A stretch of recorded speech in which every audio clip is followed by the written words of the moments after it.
Hi everybody and welcome back to JamQuest. We know it's been a little while, so we thought we'd come back with an ace up our sleeves, more specifically, Ace Specs. This is a previous card mechanic making its return in Temporal Forces, much similar to Radiant Pokémon in the sense that you can only have one of these in your deck.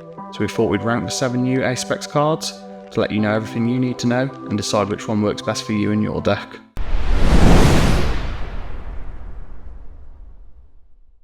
So, lastly we have Neo Upper Energy. This is unfortunately the worst of the bunch, which when attached to a Pokemon provides one colourless energy, which sounds largely uninspiring.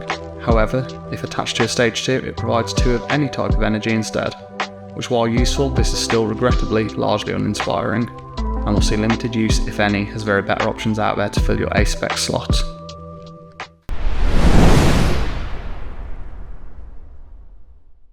In our 6th place, we have Reboot Pod, which is both an Ace Specs and a feature card. This is interesting as only feature decks can benefit from it, as it states that for each future Pokemon in play, choose one basic energy from your discard pile and attach it to that Pokemon. The potential here is great with it being able to put 6 energy into play, however its caveats hold it back. It's only for future Pokemon, it's only 1 energy per Pokemon, which means that you might have to play around with some energy switching cards to get them where you need them, and you're not very often going to be able to use this for a full 6 energy.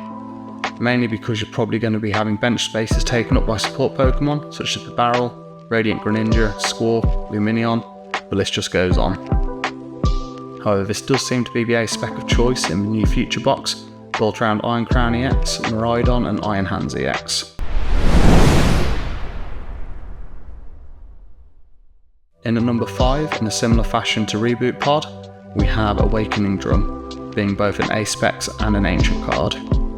So this one is nice and simple. It allows you to draw a card for each of your Ancient Pokemon in play, essentially providing you the potential of a straight draw 6.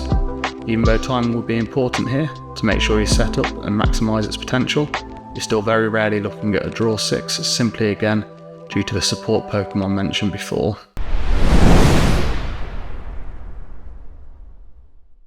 Next up is Master Ball, a simple card in essence, which lets you find any Pokemon from your deck with no side effects such as Ultra Ball's discarding requirements.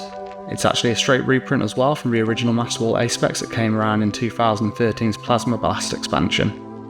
Although we've come to learn that discarding is actually beneficial for many decks and strategies, sometimes having that extra Pokemon search is essential, and this has seen a lot of play in City Leagues over in Japan since its launch, specifically in Lugia builds, which have classically struggled for that reliable Pokemon search.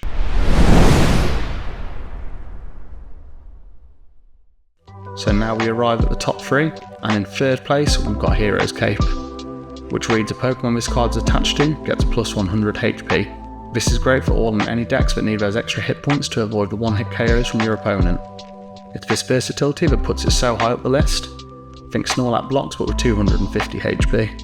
Or how about Hisuian Gudra V-Star using Rolling Iron each turn with 370 HP, Charizard EX with 430 HP, you can see where this is going now.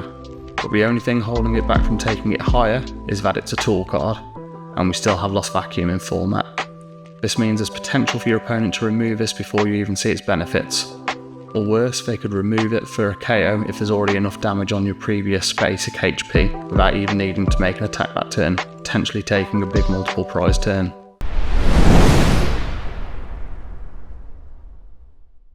The 2nd place spot goes to Maximum Belt.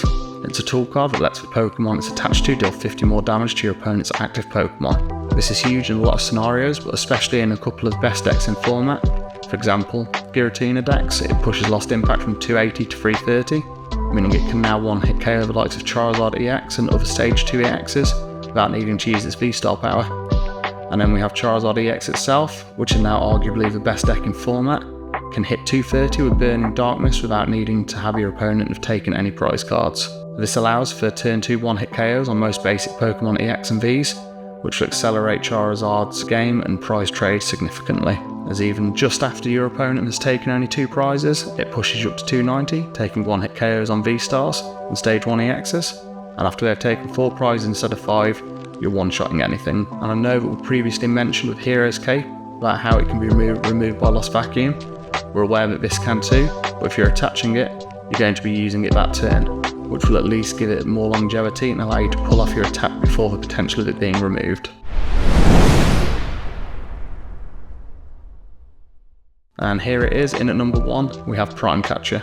In essence, this is free gusting. There's no downside. It allows you to switch one of your opponent's bench Pokemon with their active, and if you do, switch your active with one of your bench Pokemon. It's an item card, so it doesn't use your support for turn, like Boss does, and as an item card it's searchable when needed via the likes of Irida, Arven, and the new Cypher Maniacs decoding, to name a few.